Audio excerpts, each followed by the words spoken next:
Bienvenidos a Enigmas del Mal.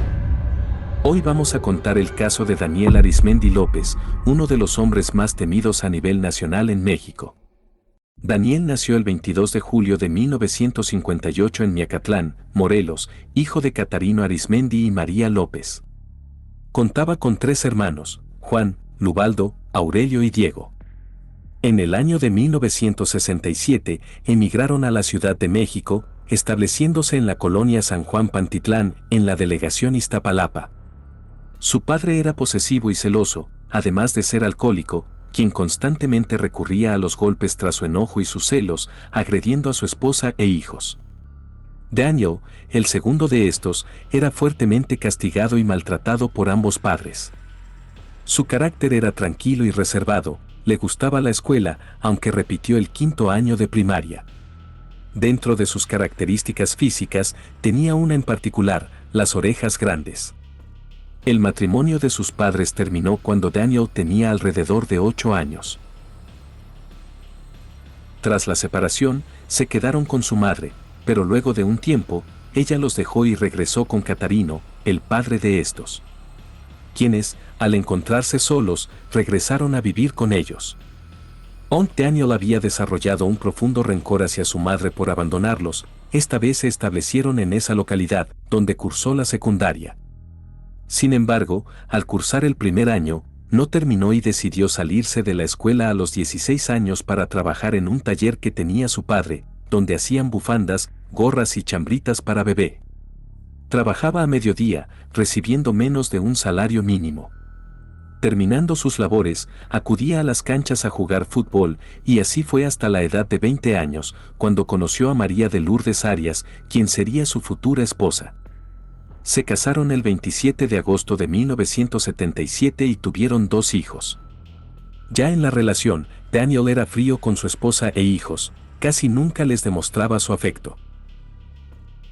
Una vez que dejó el taller, comenzó a trabajar en una fábrica de ligas, donde ganaba 80 pesos semanales. Debido a que el trabajo era muy estresante, comenzó a beber y se volvió irresponsable. Después, entró como empleado en la Secretaría de Marina, donde contaba cartuchos de diferentes calibres, cortaba hilos de las mochilas que ahí se fabricaban y también lavaba carros de los empleados. Con el paso de los meses, se salió. Posteriormente, trabajó como barrendero, donde duró 3 meses. Después de eso, encontró trabajo como chofer particular de un contratista de obras, donde duró 4 años.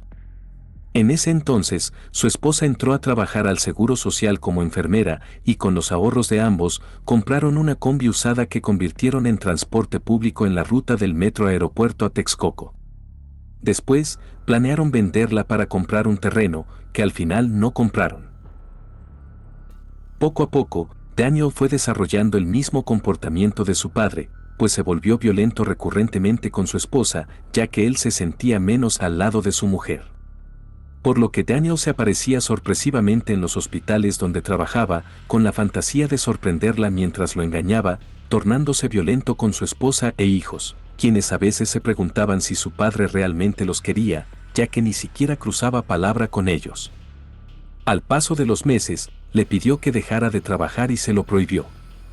Después, cuando tenía 26 años, entró a la Policía Judicial de Morelos por recomendación de un familiar, pero solo duró 2 meses debido a que cambiaron la plantilla. Sin embargo, ahí conoció a un sujeto que se dedicaba a abrir carros utilizando un desarmador y pinzas de presión. Una vez que salió de la policía, comenzó a practicar, aprendiendo a abrir y encender los carros sin necesidad de llave. En este punto de su vida, comenzó su carrera delictiva. Entonces, tomó la decisión de acudir a los centros comerciales de Plaza Aragón, donde se dedicó a abrir carros, quitándoles el motor para venderlo. Llegó a robar hasta 150 vehículos e, increíblemente, recibió la ayuda de su hermano Aurelio, quien trabajaba como agente de investigación de robo de autos. Esta idea surgió luego de que un chofer les preguntó si no le podían conseguir un auto americano sin legalizar. Ahí surgió la idea de cambiarles el número de serie y remarcarlos. Como Aurelio había trabajado en una pequeña fábrica de cocinas de acero inoxidable, tuvo la idea de remarcar las series golpeando la lámina por la parte de atrás para levantar los números, luego fijarlos y finalmente pintarlos. En 6 meses, reunieron una banda de 15 personas. Ahí, cada quien tenía una función en específico, unos robaban, otros remarcaban y los otros vendían.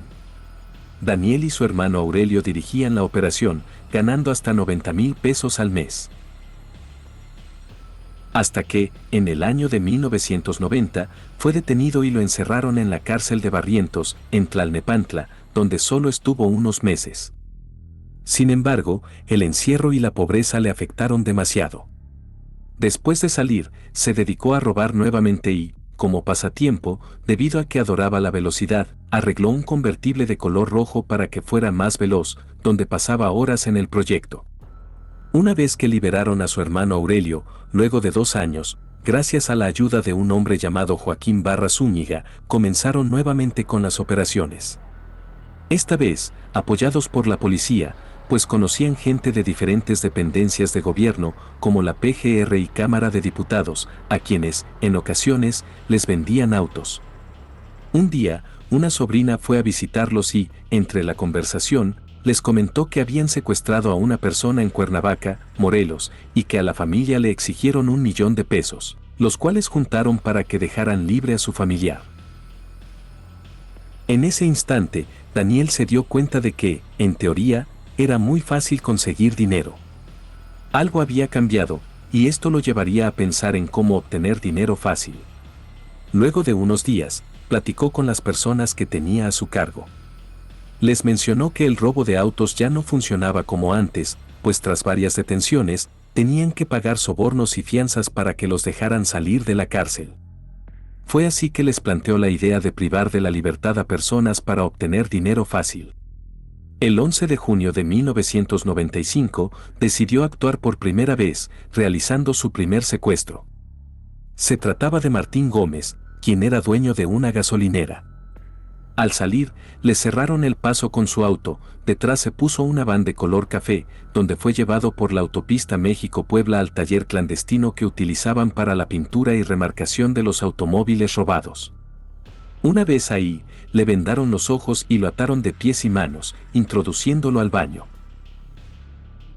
Exigió 1,000,000 de pesos, pero al final se negoció un pago de 350,000 pesos, que dejarían en una caja de jabón en la gasolinera del propietario.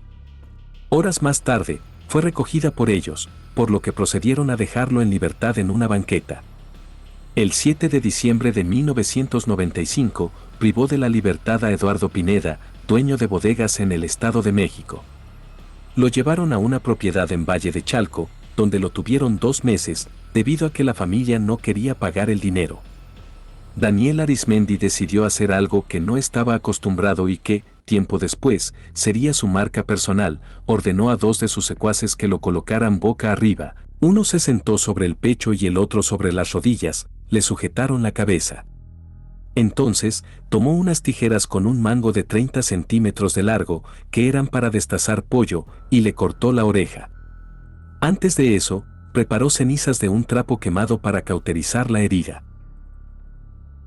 Esto lo aprendió luego de que un tío se cortó una mano con una botella rota, se puso cenizas de trapo quemado y dejó de sangrar. Posteriormente, se puso en contacto con la esposa del sujeto y le dijo que, cerca de su casa, había una gasolinera, que buscara en la jardinera de esta una bolsa de plástico con un recado de su esposo. La mujer se dirigió hasta el lugar señalado y, al abrir la bolsa, se llevó la gran sorpresa de que, al interior, se encontraba la oreja de su esposo. Entonces, acordó dejar el dinero en el deportivo de Eduardo Molina. Daniel mandó a una persona a recoger el dinero, pero esta fue detenida y le quitaron el efectivo. Tiempo después, Daniel le llamó para saber por qué aún no recibía el dinero, a lo que la mujer dijo que lo dejaran libre, ya que ella había cumplido con su parte. Al no recibir el dinero, lo privaron de la vida, para después envolverlo en una cobija y tirarlo en un camino de Chalco. Después, llamó a la esposa y le dijo que ya lo había dejado libre para que fuera a recogerlo. Horas más tarde, lo encontraron sin vida. A pesar de que buscaron al autor del hecho, no lo encontraron. Luego de eso, habían logrado juntar una buena suma de dinero, por lo que compró una discoteca en Ciudad Neza, donde recurrentemente se emborrachaba hasta el amanecer y, con el tiempo, se hizo adicto a las drogas. Para ese entonces, Daniel Arizmendi había creado un grupo delictivo estructurado. Cada uno tenía una función en específico, no hacían más ni menos, cada uno hacía su parte. Pero él participaba en todo, desde el levantamiento, cuidar a las víctimas, se involucraba en la negociación y, personalmente, cortaba las orejas de sus víctimas. Liberaba a las personas y repartía el dinero a su grupo. Disponía de los métodos para lavar lo conseguido, armas, vehículos y casas de seguridad. Tenía todo perfectamente organizado. Incluso, se hizo amigo de muchos judiciales que le ofrecían protección. Había creado un gran imperio, podía conseguir lo que fuera. En el año de 1996, tomó a Carlos Alonso Hernández, hijo de un dueño de una gasolinera. Lo llevaron a una segunda casa ubicada en Valle de Chalco, lo encerraron en un cuarto totalmente cerrado que solo tenía una puerta de metal pequeña, por la que le pasaban la comida. Lo tuvieron ahí durante 7 días. Después, le dijeron que la casa estaba siendo vigilada por la policía, así que los captores huyeron de ahí y lo dejaron abandonado. Días después, Daniel y un acompañante fueron personalmente por él y lo llevaron a su discoteca, ya que la tenían sin funcionar debido a que no salía dinero ni para los gastos. Tras la resistencia de la familia al no querer pagar el dinero, utilizó nuevamente sus artimañas y le cortó la oreja, que horas más tarde le envió al hermano de este en un frasco de Gerber. A los 2 días siguientes, montaron un operativo. Llegó la policía y detuvieron a 3 personas que se encontraban en el lugar custodiando a la víctima. Afortunadamente, aún estaba con vida y lo liberaron. Después, Daniel intentó persuadir a los policías para que liberaran a los detenidos, sin tener éxito en ello. Por lo que contactó a un ex policía que hacía negocio con ellos para que les ayudase a que liberaran a los detenidos y él no se viera implicado, y mucho menos su esposa, que, a estas alturas, se había convertido en parte del grupo, junto con sus familiares. Toda la familia trabajaba en ese entonces con Daniel Arizmendi, esposa, hijos y cuñados, todos eran parte del negocio. Entonces, llegó a un acuerdo con el subdirector de la policía, quien le pidió 150,000 pesos para que no se vieran involucrados. El dinero fue entregado en la casa de su suegra, y las patrullas que, en ese entonces, vigilaban la casa de Daniel, se retiraron del lugar. Pero la familia del secuestrado dio seguimiento al caso e informaron también a la Procuraduría del Distrito Federal. Mientras investigaban el hecho, dieron con un vendedor de autos usados del bordo de Xochiaca, de nombre Martín Fuentes Márquez, alias El Gato, quien proporcionó información del paradero de Daniel Arizmendi. Ahí mencionó que se dirigía a Veracruz. El comandante y otros policías judiciales fueron a ese estado y lo encontraron con otros 2 sujetos, a lo que inmediatamente negociaron su libertad, ofreciéndoles 250,000 pesos, una camioneta Dodge y un Spirit color vino. Después de esto, la Procuraduría del Distrito Federal obtuvo algunos números de teléfono y pidió apoyo técnico a la PGR para rastrearlos. Una vez que escucharon las llamadas, el gobierno federal se percató de la existencia de Daniel Arizmendi, pues en ese entonces no sabían quién era este sujeto, puesto que estaba muy bien protegido. En ese mismo año, cometió su 11º plan. Esta vez, se trataba de Alejandra, una muchacha de origen español e hija de los propietarios de la compañía Anís del Mono. La estuvieron siguiendo durante 20 días, pero en su primer intento fallaron, pues al percatarse de que la estaban siguiendo, logró fugarse. Pero esto no se detendría ahí, pues 2 meses después la interceptaron en la avenida 100 metros y la llevaron a una casa que tenían en San Juan de Aragón. Una vez estando ahí, la encadenaron y le dieron únicamente una sábana para que se cubriera. Exigieron 10 millones de pesos, pero luego de días de negociación, acordaron solo dar 4, solicitándoles que los querían envueltos en fundas de almohadas y se quedaron de ver cerca de un puente peatonal a la orilla de un cerro en Puebla. Y así fue, llegaron en una camioneta Gran Cherokee, llevaba consigo 2 fundas de almohada amarradas con un cordón de cortina, con un nudo en cada lado y unidas con alforjas, y las colocó al lado de un puente peatonal. Cuando Daniel y su acompañante bajaron por el dinero, salieron dos hombres quienes accionaron sus armas contra ellos, a lo que también respondieron de la misma forma. Entre tanto revuelo, perdieron el dinero. Daniel estaba furioso. Al regresar a la casa donde tenían a Alejandra, le pidió a dos de sus cómplices que la sujetaran. Entonces, tomó las tijeras y le cortó las dos orejas, a pesar de que su hermano Aurelio le dijo que no lo hiciera. Entonces, contactó a los padres y les dijo que les había dejado un encargo en una caseta en la avenida 100 metros y ahora les pedía 8 millones para soltarla. Cuando los familiares acudieron a ver lo que había en la caseta, se percataron del macabro hallazgo. Al día siguiente, acordaron darle el dinero. Posterior a eso, la dejaron en libertad. Ya estaba esperando a su hija para llevarla de inmediato a un cirujano, pero la situación de salud de la joven era muy delicada y no pudieron unirlas nuevamente, debido a que ya habían pasado más de 54 horas. Así que intentaron reconstruirlas con injertos. El 1 de abril de 1997, el dueño de una agrupación abarrotera para la comercialización, Luis Manuel Gas, fue también víctima de Daniel Arizmendi. De igual forma que las anteriores víctimas, lo subieron a su camioneta y lo vendaron de los ojos. Posteriormente, lo llevaron a una de sus casas. Una vez ahí, le rodearon el cuello con una cadena y le pusieron un candado. El lugar tenía 1,5 metros de largo por 1 de ancho. Después de unas horas, contactaron a un familiar, quien le pidió que se tranquilizara. Después, lo levantaron y le pusieron cinta en manos y pies, en la boca le colocaron esto. Luego de eso, Daniel tomó su oreja izquierda y la cortó. Se desataron las manos y le dejaron penicilina en una caja.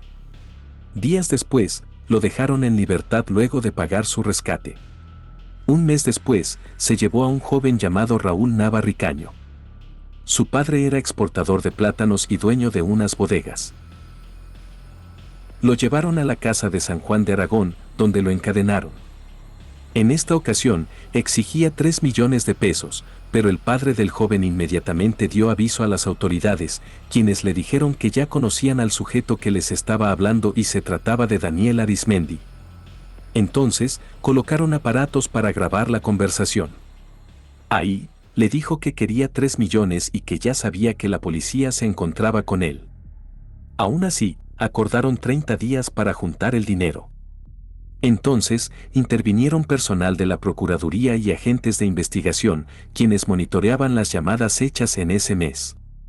El padre del joven solo juntó 967,000 pesos y se lo hizo saber a sus captores, quienes no aceptaron el trato. Días después, recibieron la contestación de Daniel Arizmendi, la oreja de su hijo. Cuando se cumplió el plazo de 11 días, les dijo que solo había juntado 1,5 millones, pero no aceptó el trato y horas después lo privó de la vida. Lo envolvieron en una colchoneta y lo dejaron en la colonia Santa Marta, cerca de la penitenciaría del Distrito Federal. Poco le importó a Daniel Arizmendi que las autoridades estuvieran tras él. El 15 de mayo, encontraron el cuerpo de Raúl. Estuvo un mes en calidad de desconocido en el CEMEFO. Meses después, los padres recuperaron el cuerpo.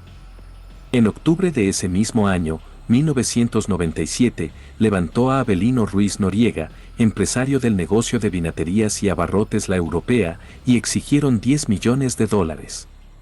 Arizmendi utilizó su ya conocido modus operandi y le mandó una oreja al hijo de este, que puso en una caja de cereal dentro de un casillero en una tienda comercial. Después, se pagó su rescate y lo dejaron libre junto a una iglesia.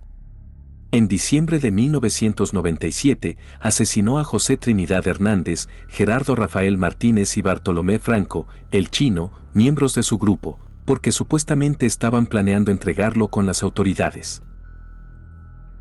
Los envolvió en una cobija y los abandonó cerca de la unidad habitacional de Valle de Aragón, en Ciudad Neza. Esto se había salido de control, pues las autoridades mexicanas no encontraban el modo de detener a Arizmendi. Fue así que, en 1998, la PGR realizó un retrato hablado que rápidamente dieron a conocer a nivel nacional. Se trataba de Daniel Arizmendi, alias el Mochaorejas, quien era temido en todo el país mexicano. La primera detención que se realizó fue la clave para poder detener a Arizmendi, pues detuvieron a Daniel Venegas, quien era parte del grupo y proporcionó información importante que llevaron a la policía a conducirse a Cuernavaca, pues, a palabras de este, Daniel y sus hermanos se hospedaban en hoteles de Cuernavaca y Cuautla. La Policía Judicial Federal siguió la pista de los números telefónicos, fijos, celulares y radiolocalizadores a Cuernavaca. En la compañía telefónica, les informaron que un teléfono estaba domiciliado en la calle de Ontario número 12, en el fraccionamiento Bello Horizonte. El 22 de mayo de 1998, vigilaron la casa. Ahí vieron salir al hijo de Daniel en un auto sin placas, con permiso de circulación, y después de una persecución, este perdió el control y se estrelló. Luego lo detuvieron y ahí les dijo que la casa donde estaba su padre se encontraba abierta. Cuando todo estaba listo para entrar, la policía les pidió que salieran sin oponer resistencia. Después, alguien contestó que solo eran 3 mujeres y un niño. Cuando entraron y le preguntaron dónde estaba Daniel Arizmendi, respondieron que se había ido en una camioneta roja. Al interior, se encontraban 50 millones de pesos y centenarios de oro. Fueron detenidos al interior María de Lourdes Arias, esposa de Daniel, y su hija, junto con su pequeño nieto. Después, contactaron a Daniel y le informaron que tenían a su familia, que se entregara. Él les dijo que se comunicaría más tarde, pero luego de eso, jamás volvió a llamar. Pero esta historia criminal aún no termina, pues gracias a la captura de su familia, se dieron a conocer muchos datos más, datos importantes. Se informó a la policía que la familia de Arizmendi nunca usaba su nombre real y que habían tramitado actas de nacimiento falsas, elaboradas desde las mismas oficinas de gobierno, es decir, eran legales. Con estas actas, habían tramitado todo tipo de documentos con identidades diferentes. Además, licenciados y agentes judiciales estaban involucrados con la operación. Le fueron incautadas 18 casas y muchos millones de pesos. El 30 de julio de 1998, Aurelio Arizmendi se encontraba con unos albañiles, quienes le dijeron que su carro estaba rodeado de policías, por lo que le pidió a uno de ellos que le prestara las llaves de su auto para huir. Pero en el intento, chocó con un taxi y un microbús.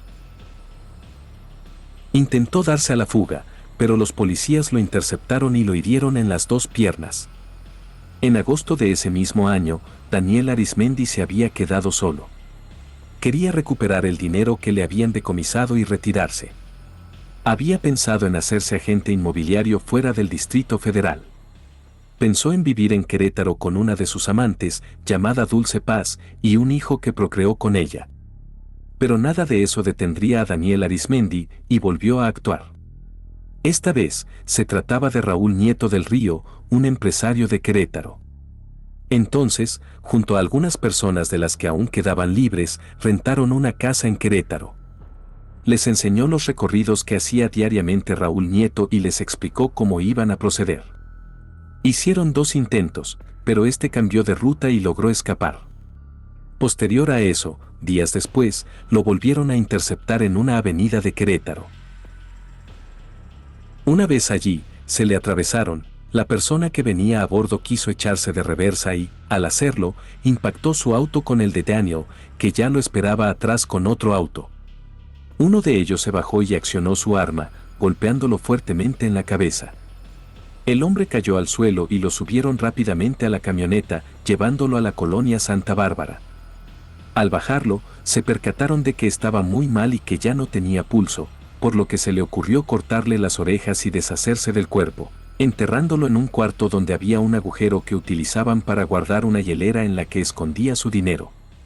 Pidió a 2 de sus cómplices tapar el hoyo con un piso de cemento. Entonces, contactaron a la familia y exigieron $15 millones por su liberación. Al ver que la familia se encontraba dispuesta a pagar a cambio de que le dieran alguna prueba, le mandó un recado en una bolsa de palomitas que antes había dejado en la taquilla de la puerta de la Plaza de Toros de Querétaro. Era el reloj y las 2 orejas de Raúl. Ya en la noche, contactaron a la familia y acordaron darles 9 millones y les pidieron un mes para juntarlos, pero querían pruebas de que seguía con vida. Así que, con un pico y palas, rompieron el piso de cemento para sacar el cuerpo. Después, acudió al baño y lo limpiaron. Compraron polvo facial y le cubrieron el rostro con él.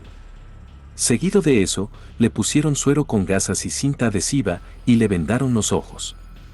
Lo cubrió hasta el pecho con una sábana y, a un lado, puso un periódico de la fecha de ese día y le tomó varias fotografías. Después, le mandó un sobre con algunas fotos para comprobar que aún estaba vivo, agregando al interior $100,000 para enterrarlo si no cumplía con el trato, como forma de amenaza. Ese mismo día, 17 de agosto de 1998, la policía entró a la casa de Daniel Arizmendi en Querétaro, donde se encontraba su amante Dulce Paz. Adentro, encontraron la hielera con 8 millones de pesos. Los teléfonos de Daniel Arizmendi ya se encontraban intervenidos. Para ese entonces, la policía ya sabía de la muerte de Raúl Nieto. Entonces, le tendieron una trampa para poder atraparlo. Habían escuchado que se quedaría de ver con 2 de sus cómplices para que le llevaran una credencial de elector falsa en la avenida Río Churubusco, a la altura de Palacio de los Deportes, en la Ciudad de México. Eran las 7 de la tarde. Daniel Arizmendi estaba a punto de recoger la credencial, se encontraba cerca del municipio de Naucalpan. Repentinamente, fue interceptado por varios hombres, quienes lo subieron a una camioneta y le vendaron los ojos. Fue trasladado a un lugar desconocido. Al llegar, se percató de que era una bodega. Ahí lo esperaban para interrogarlo, se trataba de la policía judicial. Al fin, conocían quién era el despiadado criminal, quien era apodado como el Mochaorejas. Una vez ahí, le notificaron que su amante Dulce Paz estaba detenida, junto con sus cómplices, y que sabían de la muerte de Raúl Nieto. Así que lo llevaron a Querétaro para que les mostrara dónde había puesto el cuerpo del empresario. La historia criminal de este había llegado a su fin. Cuando lo entrevistaron, mencionó no arrepentirse de lo que había hecho, que no sentía nada de haber causado daño y que, de estar libre, lo volvería a hacer, pues eso era lo que le apasionaba. Un caso terrible que marcó la historia criminal en México, siendo considerado uno de los mayores criminales en el país. No olvides suscribirte al canal. Los mejores casos e historias que han marcado al mundo están aquí. Esto es Enigmas del Mal.